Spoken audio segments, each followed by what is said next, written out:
Comes to the Encanto fictional movie, there is a certain dyad that I chose for my communications representation of a specific dyad that we had to choose. And one would be Mirabelle and Uncle Bruno.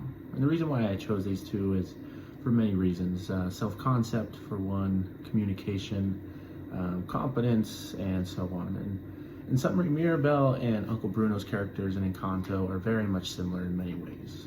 And to start off, Mirabelle is obviously the main character of the story, and she represents kind of a uniqueness when it comes to the story, because it starts off by her showing that she has a lack of abilities or magic compared to her counterparts or her family members that do.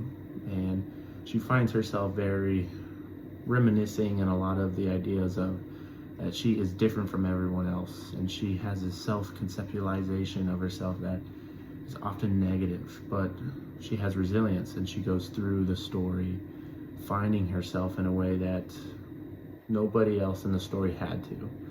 What I mean is, Mirabelle's curiosity about Bruno really stems from the idea that he was looked at in such a negative way in the family, and that really did bring her to the fact that she really wanted to get to the bottom of who is Uncle Bruno, where is he at, and why has he affected the family so much and has become such a prominent figure within everybody's lives without actually being in their lives physically.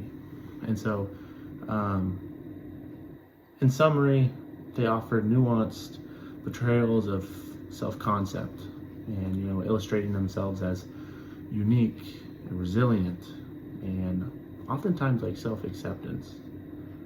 There was very many tribulations throughout the entire time of showing growth and showing that they are ultimately going through a difficulty in their lives because of the concept or the ideals of their family on themselves. So, while Bruno's arc underscores the impact of self-perception and the potential for self-discovery and redemption. So through their experiences, both characters navigate the complexities of their uniqueness in a certain way that identity to them, self-identity, is very important, but they're also trying to find themselves in that as well.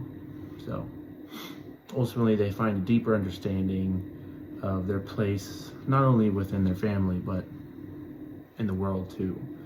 And I chose them as the dyad of the communication study because in many ways they are very similar, because they struggle with the same thing, feeling that they are the outcast and they are not relevant within the family norm of having these magical powers or being inside the so-called norm of life. So that is why I chose these characters, and I both think that they go through many communication related experiences that we talk about in communications class often, one being self-concept for the majority of the part, because they are trying to understand who they are as people and how they relate to their family and their story within it. Thank you.